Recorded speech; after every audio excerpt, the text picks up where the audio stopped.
simulation-based testing plays an important role. Sometimes you do not have demonstrators, sometimes they are still under construction, or we want to simulate or test critical scenarios where we probably need to simulate it first. So in all these test cases, it's important to have the possibility to simulate.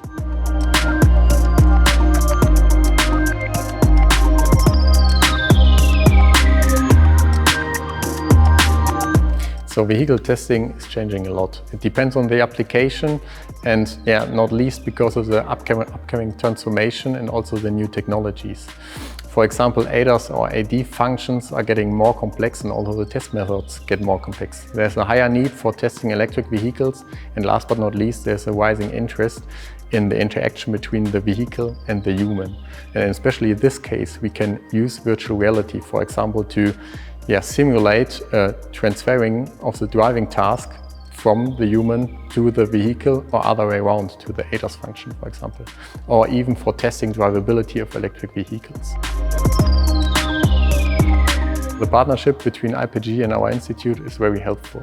Regular exchanges, the interest in each other's topic, or the possibility to actively participate in organized events such as the IPG Tech Day is really helpful and also important for us. I really appreciate the work of IPG because you always find someone who is interested in your topic, and even more, you also always find someone who can help you if you have any problems.